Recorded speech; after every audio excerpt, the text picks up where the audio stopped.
Now, it's fitting that we turn to Watergate. Talk a little bit about that and Edward Snowden. It's actually hard to imagine gutsier journalism than what's done by the journalists that brought those two national security stories to light.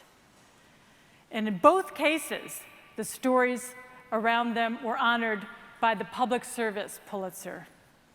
In our next discussion is this guy named Bob Woodward.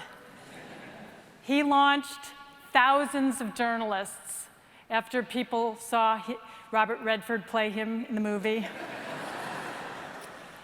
Schools were flooded with people that wanted to be journalists, and we were better off for it. You know, I mean, how do you intro Bob Woodward? Bob Woodward is Bob Woodward.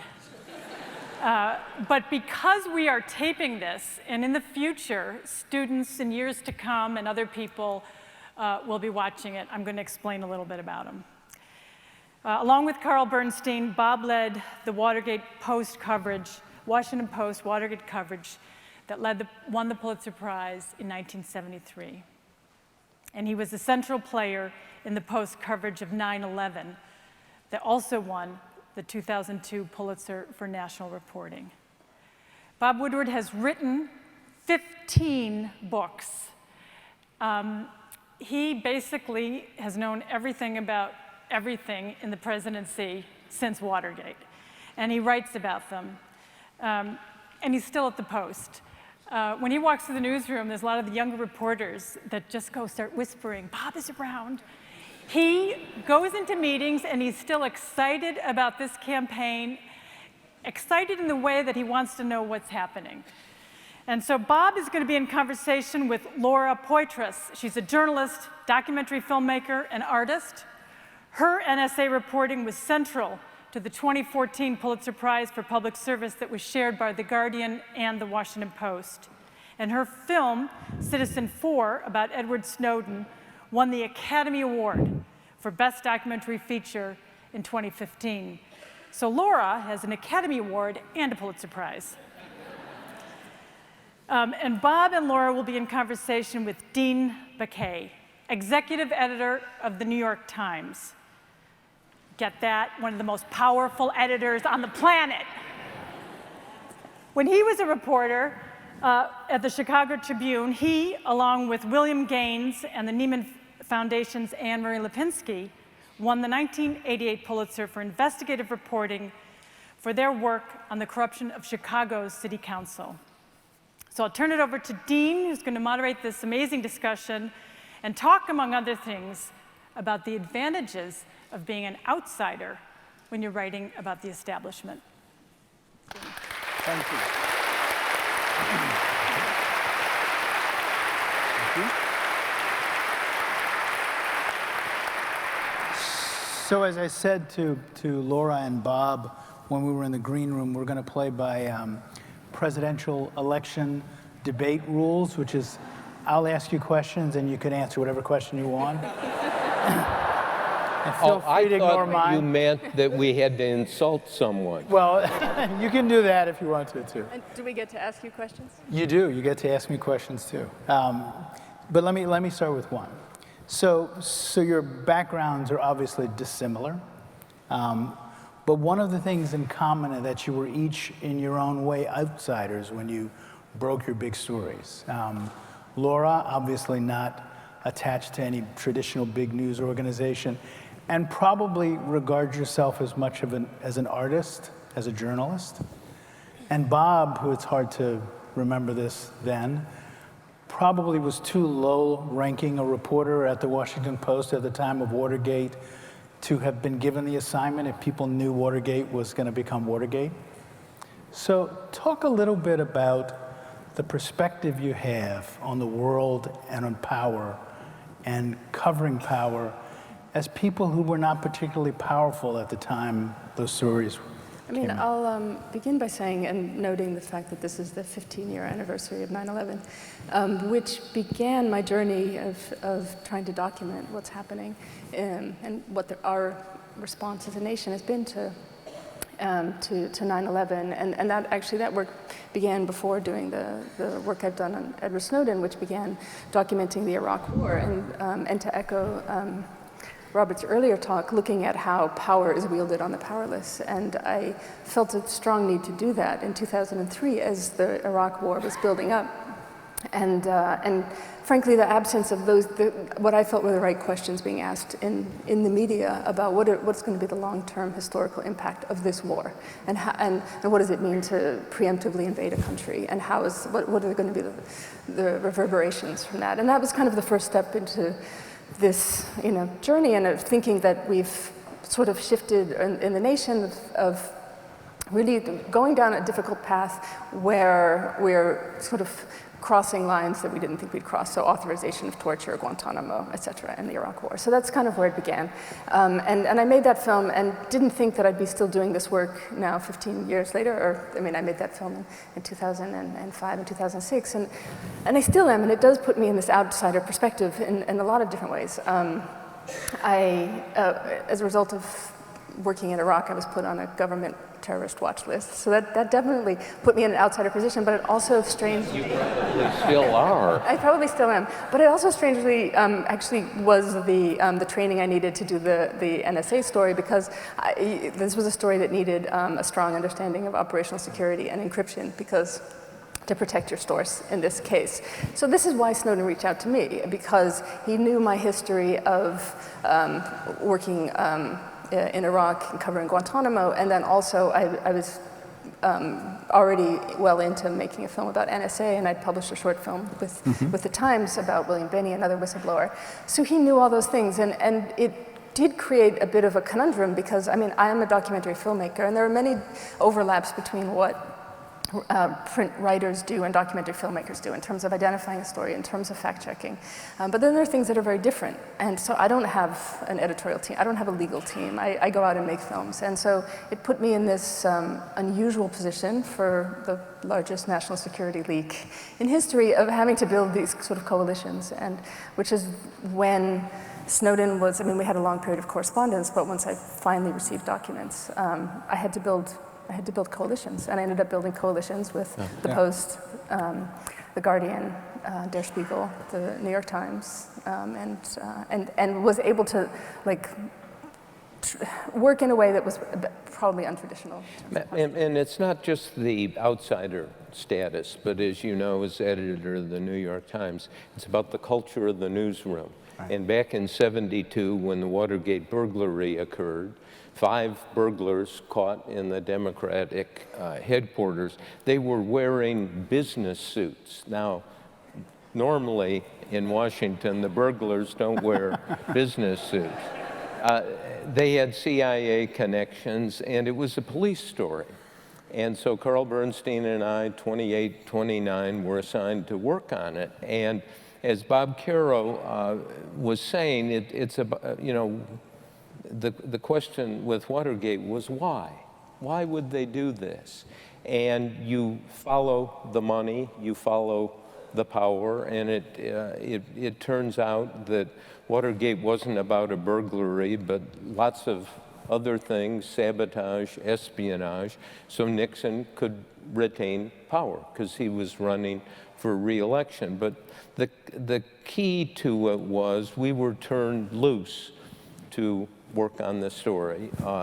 We were interrogated. We had to have good sources. We had to confirm things. It was such a different news environment than we could work weeks, 3 weeks on a story.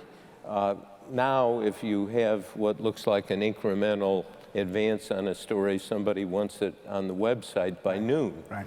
And so it allowed us to dig into this, and when you dug, you discovered that Nixon had launched wars against the anti-war movement, the media, not just the Democrats, because he wanted to win, and then when he got caught, he launched the war against justice, which was the cover-up, and then in the end, after he resigned, he conducted a war on history. Right. So it's all part of a package that was not foreseen, obviously, when we started working. So let me ask one that, to be frank, I struggle with, which is you're not outsiders quite anymore. You have a Pulitzer Prize and an Academy Award. You're as famous as most actors in Hollywood. There's a great line in Laura's. It's for those who missed the exhibit of Laura's work at the Whitney. It was just a remarkable show. But there's a great line in your diaries, which were part of there, which is where you ask yourself the question, what is this film really about? It might be about the courage to resist power. Has your perspective on the world changed, either one of you, because you're not in the position you were in when you broke the big stories? Do you see yourself the same way? Do you look at stories and power and powerful institutions the same way? No, go ahead. You first. Well, you still want to find out, and the question is, when something happens or something's going on, the question that pulses is why? Why is this going on? We're now in the middle of a presidential campaign with lots of excellent coverage by the New York Times, if I may say that. I think you can both say that. Okay. We can, in fact, steer the whole conversation okay. if you like that. Well, but it's not perfect. I changed my mind. And no coverage is perfect. And now, 2 months before the election, I was thinking about this. There are holes in our understanding of Donald Trump and Hillary Clinton, right, even though they've been on the public stage as long as two human beings. And in the case of Trump, his tax returns are really important because he says, hey, I built a beautiful, great business. Well, I don't know that. There's much doubt. And I had somebody who knows a lot about this who said, Donald Trump's tax returns are him. If you have those, you will really understand. And in the case of Hillary Clinton, I mean, the New York Times, to your credit, broke the email story. It now turns out there are 14,900 emails that are work-related that were not released. And so with the same kind of outsider persistence, we need to go at that stories. And as I said to you before, if you get Trump's tax returns before the Post, we will salute you and give you credit and use them. So, I mean, again, going back to the Iraq War, I mean, I will say that I do find that the reporting on the Iraq War was unfortunate, both the reporting that you did and the reporting that the Times did. I mean, I don't think the right questions were asked. Agree. And so I do think that in positions of power, and if we're talking about power and accountability, that the press is to hold, our government accountable, and we've failed. I think we failed. What were the questions not asked about the Iraq War? Well, what's the connection between the Iraq War and 9/11, for instance? There was never any. Yeah. I mean, it was a secular dictatorship. Yeah. I mean, there was all the evidence. It was like Saudi organized, and we invaded another country for other reasons, and we sold it in a certain way, and the weapons of mass destruction. But I don't want to sort of necessarily go down that rabbit hole. But I do think having power comes with, or more power comes with more responsibility, and more the responsibility to question. And I think, I mean, it's interesting. So like now we're seeing all this coverage of police violence in Black communities. Why? It's not like it wasn't there before. And the Times and the Post and other mainstream media organizations weren't covering it before. The reason they're covering it is because you have citizen journalists who are now making it, so you have to cover it. And I don't think it should have to happen that way. I think that powerful institutions should be covering these important stories from the get-go. But in terms of the taxes, so when we were downstairs, I think every journalist on the planet wants Donald Trump's tax returns. Like, so if anybody, any source happens to have them, I think, we're all like, really eager to talk. We'll be waiting in different exits if you want to. You can pick your choice. But here's what was interesting, is that Bob told me that it's actually illegal to publish the tax returns if you were to receive them, and that it is a conversation and a debate within organizations, that lawyers would say that this is crossing a line. And so I want to throw this out as a question: if the Post or the Times get Donald Trump's tax returns, will you publish them? I would vociferously fight to publish his tax But what if your returns. lawyers say don't? I would argue and be willing to. And you know make what the your case in lawyers court. are going to tell you. Yeah. If you publish it, you go to jail. I would argue that for a presidential candidate whose whole campaign is built on his success as a businessman and his wealth, who's given different versions of his wealth, I agree with you. So you're going to publish them if you get I them? would Yeah, publish but it. you will. the problem means is you- 5 I would years. publish them, but I have to bring them to the Post. Yeah. The problem is 5 years. And if it means having to be drawn into a grand jury, you have to go. Yes. Like, you have to fight it. You can't let Yes. It's 5 years in jail, and Right. Mary Jordan's I think husband Kevin chances- suggested that if we publish them and get 5 years in jail, that everyone at the Post take a day. Yeah. It's kind of like jury duty. I don't know that they would allow that, but if the New York Times gets them and they send you to jail, I will come over and take Okay, a day, thank you. maybe even Thank 2 you. days. Thank you. so. But you know, this is central. So you are going to publish them. Pardon? You're going to publish them with your. I think. Are you surprised to hear that? Would have He hasn't to. answered. No.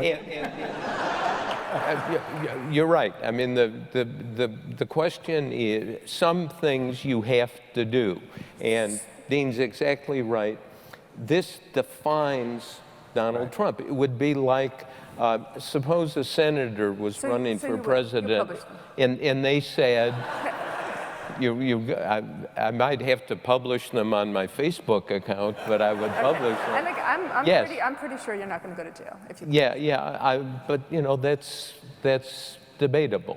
But the point about the and this is central to this discussion, you need to take hard targets and say, what are the main things we want to answer? If a senator was running for president and said, I passed wonderful and beautiful legislation, but wouldn't tell us what it was, we might go in pursuit of that story. Right. And so there's a big hole here. Right. There is a big hole in Hillary's emails of 15,000. I mean, can we have 15,000 of your emails and publish them? Right. No, I agree. We'd publish those too. I'm surprised. Are you surprised that the Post and the top people at the Post and the Times said they would publish them? No, because we're on a stage. Okay.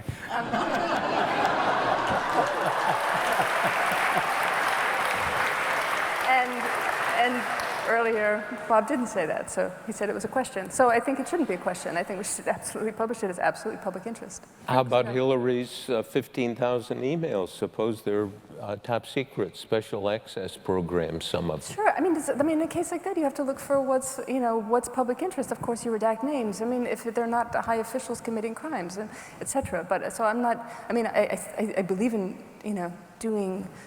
determining what is public interest. But I think because your lawyers are telling you not to do something, and actually I had this experience with the Snowden story. The Washington Post was going to go to Hong Kong. They pulled out, and because the lawyers got involved. And I got a lot of calls from their lawyers not to go, which was disturbing for a number of reasons, both because the Post was saying that I shouldn't go. So I relish but the then day. it was also disturbing that they were calling me on the phone when I was trying to protect the source when it's a story about surveillance, and they were all like on the phones, and I'm like, why don't you just like send a messenger over to the White House that there's a big story going on, and this is the story about surveillance that I felt that the Post was scared to take that step, and then also endangered my source. So I relish the day. Can I ask you one quick question? Has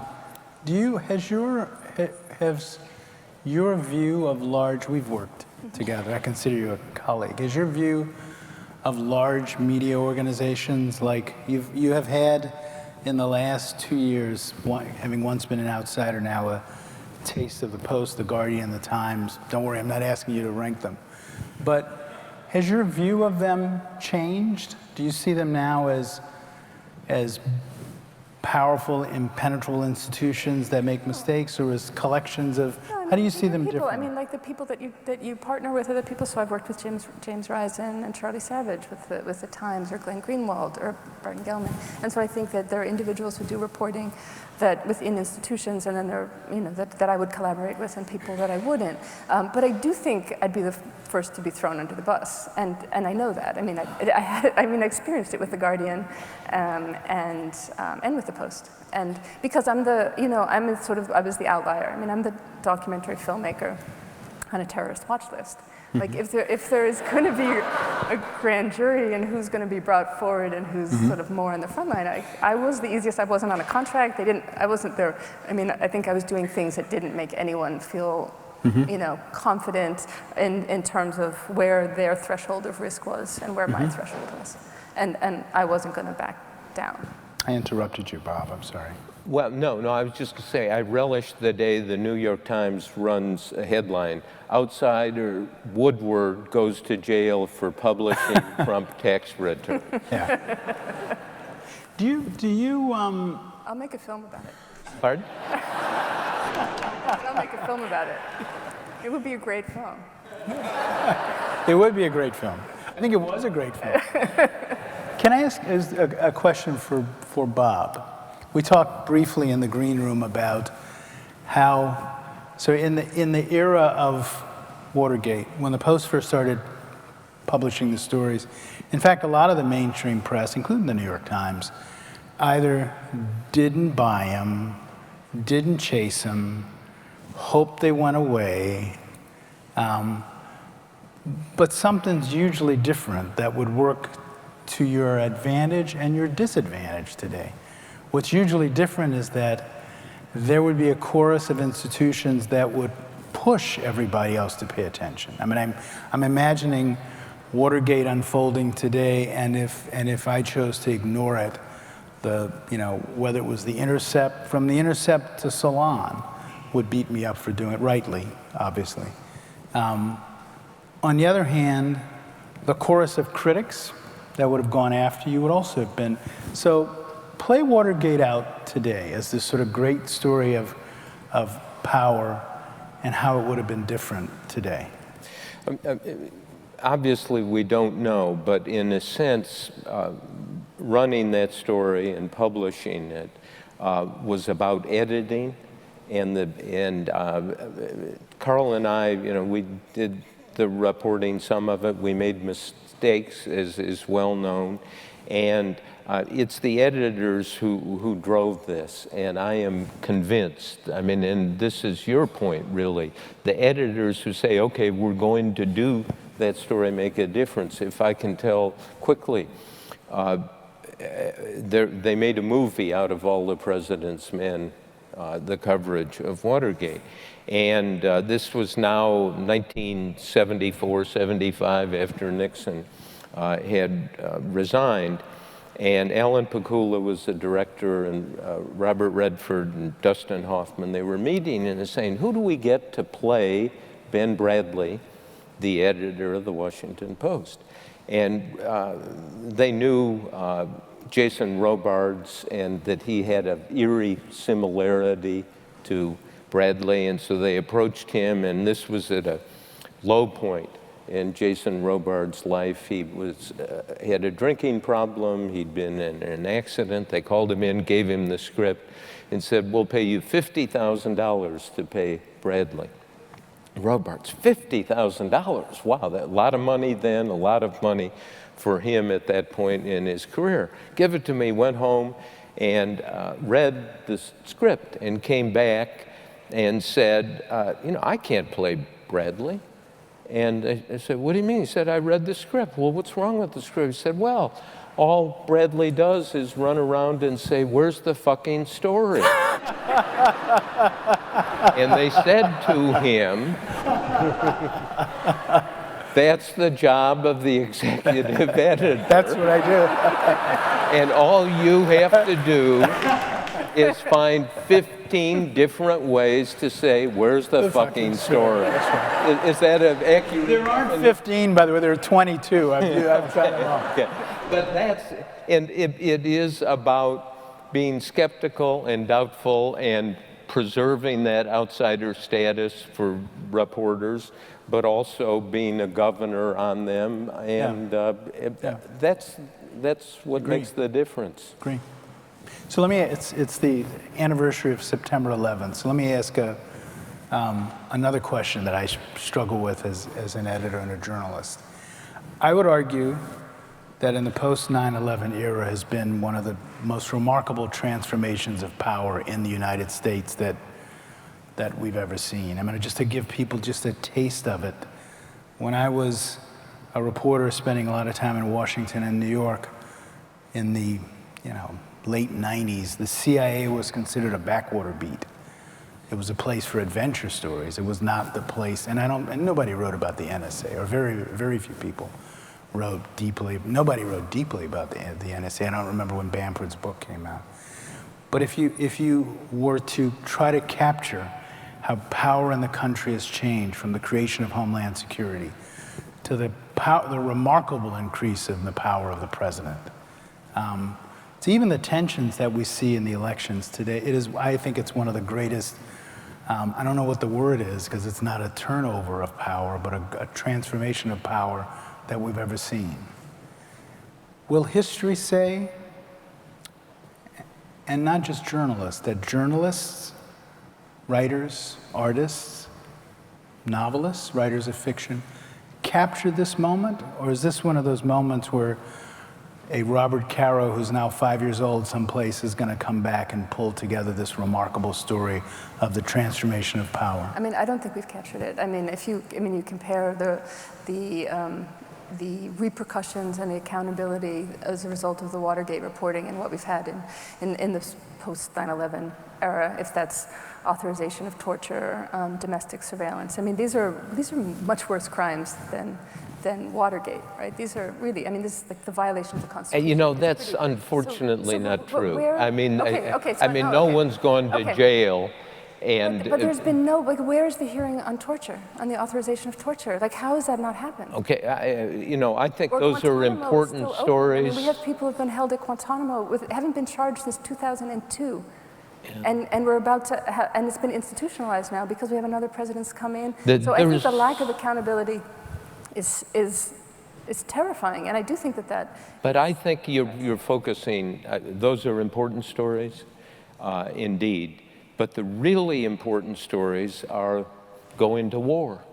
War in Afghanistan, war in Iraq, those are the events that go down in history. But when you say important stories, because to report people being killed, to report generations of Iraqis losing their country, I mean, I think we need to prevent those things from happening, not report them. Well. But they're all part of the same larger story, right? I mean, that's our duty to prevent something like that. And I wrote 4 books about Bush's wars, and I'm telling you, there was a hydraulic pressure, and Dean knows this, in the system about the wars. I fault myself mightily for not being more skeptical about the Iraq War. But those are the events, and you talk about people being tortured and killed. They got, I mean, that's where the major deaths were in those wars. And that's the legacy that goes to the next president. I absolutely agree. Okay. But I think that every story that talks about ISIS needs to begin with Iraq. I mean, we created a power vacuum in the region. I mean, that's. But do you think I'm switching it a little bit back to the press. I get that history is going to treat, I think, governments for failing. I mean, I don't think there's even a debate anymore about that the decision to go to war in Iraq was not only a failure of government, but a failure of the press. And it was a hysteria and a fear of, oh my God, we're going to be attacked again. And the intelligence was awful, and it was a serious mistake, and we should have been much, much more skeptical about it. But, you know, this, I mean, the core question. It's really a national tragedy. I mean, the country is. My theory, so I'll answer one of my own. I was actually, I guess, managing editor and editor of the Los Angeles Times in the build-up. I wasn't at the New York Times, but we did the same thing. The LA Times is not as heavily scrutinized as the New York Times. And I think it sort of brought together some of our most mundane failures as well as some of our larger failures. When I say mundane, I remember, and I look back at it now and think how insane I was. I was most worried about, did we have the right people covering the Pentagon? I was thinking as a competitive editor, when I say mundane, I mean, do I have the right two guys covering the Pentagon? Do I have the right person covering the State Department for a war that could go on for a long time? And when I critique myself, I think in a lot of ways that got in the way of asking myself the larger question, which is, wait a minute, is this, I would argue. What was the larger question, Dan? The larger question is, should we go to war in Iraq? The larger question was, has the government made a powerful case for going to war in Iraq? And I'm speaking for myself as an editor, but I was so preoccupied with some of the mundane stuff that I didn't get to the larger one.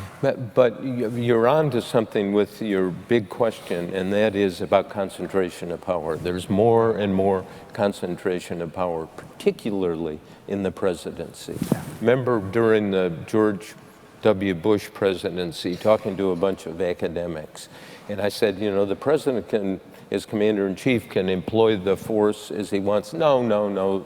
The Constitution says Congress will declare war. And I said, no, you know, that's not the way it works. And I remember saying, look, George W. Bush can invade Mexico tomorrow if he wants. And somebody stood up in the back in agony and said, don't give him any idea. But that power, and you know, I think we need to be very introspective about how we covered the war and so forth. But those are not, I mean, Laura's saying we should prevent wars.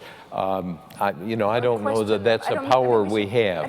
Question them seriously, not just cheerlead, which is what happened with Iraq. Yeah.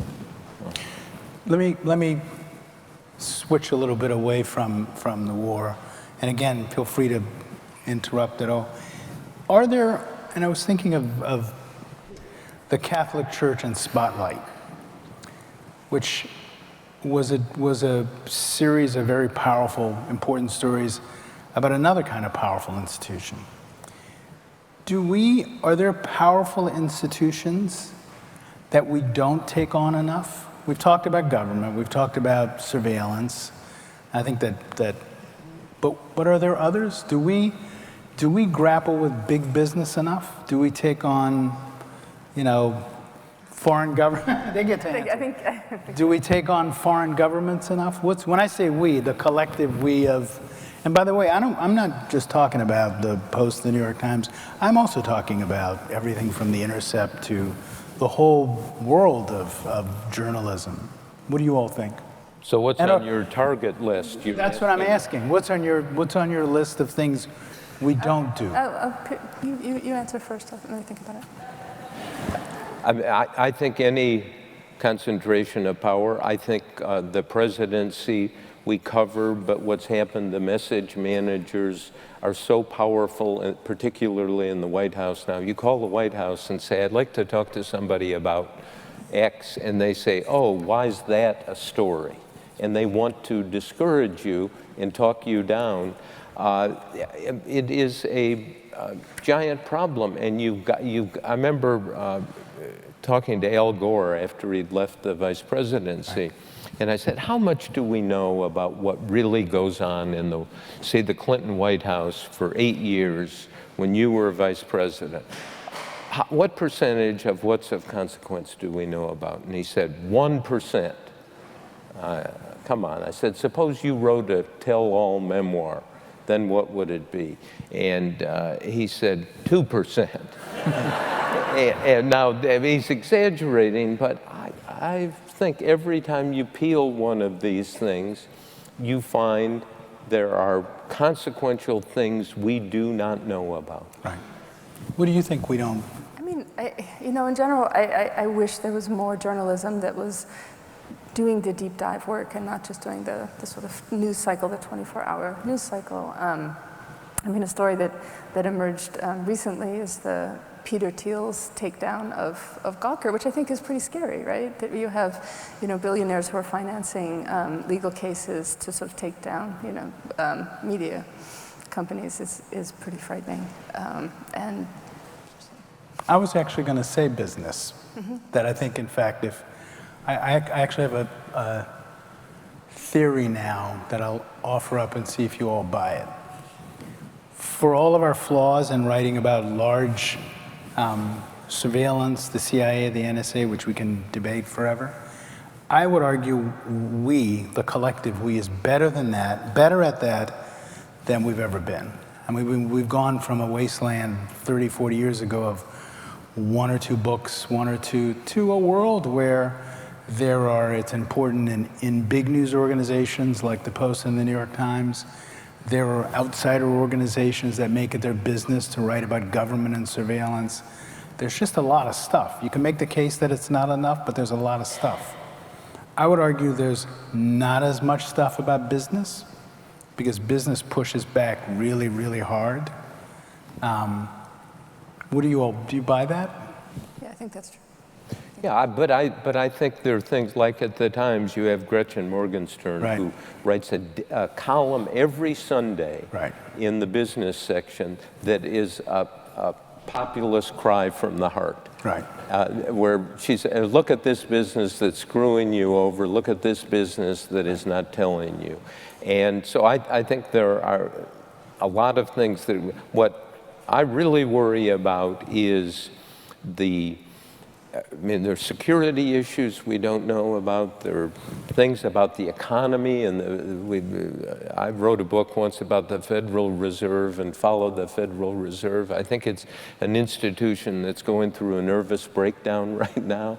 They don't know whether to raise rates or hold them, or it's quite. And then the explosive areas in the world. Talked to somebody from the CIA somewhat recently, and he said, the fuse of instability is lit in 20 countries.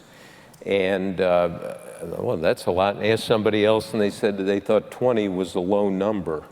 So there's a lot to cover, and I think the question is, again, the culture of suppose two young reporters come to you and say, I think we are on to a really important story. Will we have the latitude and the backing and the time to do it? Would you say yes? Yes. Automatically. Assuming they were two reporters who I trusted, or at least I spent time talking to them about the story to believe it was a worthwhile story. How many of your reporters are working to try to get Trump's tax returns? I'm not going to touch that one. This is where we're working on it, sure. See what happens. If you give me the email addresses of yours, I'll give you that. Okay. But we're working on it. Working on it. The problem is, in a hard target story like that, no one's in charge. No one really is getting up in the morning and working full time trying to get Trump's tax returns, because people say it's hard, it's amorphous, and so forth. And what's the estimate of how many people in the government have access? Not enough. But I mean, realistically, what's the estimate? Probably quite a few. If you mean in the IR, probably I think quite a lot a of few. editorials on the reason why it's public interest might be a smart thing. You mean might shake it loose? They don't let me control the editorials, unfortunately. We have 5 more minutes, so I'm going to ask, believe it or not. Let me ask a question about media and power. This is not an unrealistic scenario because of the changing economics of the business. that the big institutions that have been powerful enough, despite their flaws, which we've talked about, to take on big stuff. You know, I got 60 reporters. I can take on the NSA if I have the imagination and the courage. Those institutions are under threat. Some of them will not exist 5, 10 years from now. Is there enough other stuff to pick up the slack? How much of a crisis is that? Starting with Laura. Yeah, I mean, I'm going to pass on that question because I don't think, I'm in the documentary community world, and I think I'm not going to give a really interesting perspective on it. But yeah, I mean, I do think it's a crisis. I think it's a crisis if there are things going on that are of great significance that we do not know about. If you were to say, look at the world, what's the hot spot number one where you're worried? What is it? I would be with the whole Middle East region. Yeah. See, I'd say North Korea. I'd say North Korea, and you've got good coverage of North Korea. We do too. But that's where you have a truly crazy leader in an environment where he feels he's on the march, or he's flexing his muscles, or he's going to define himself. Yeah. And that is a recipe for catastrophe. And do we know what's going on there, what the U.S. government's doing, and so forth? That's on my scary list. So we probably have 1 minute. So I'll ask each of you the same question. So we sat here for a while. We listened to Robert Caro talk about power. We listened to this really interesting, discussion of music and orchestras and power. Do you have any thoughts you want to impart to people about power and our role in helping people understand power, Laura, then Bob?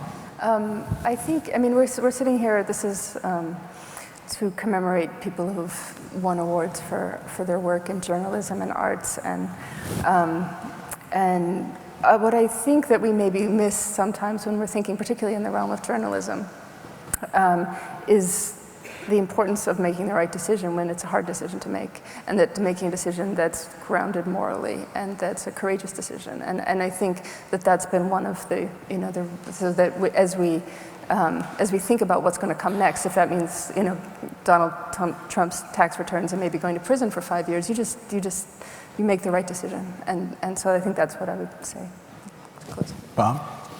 The wonderful thing about power is it's dangerous to exercise it. It's also dangerous to not exercise it. I think we're probably out of time. Thank you. This was an honor for me.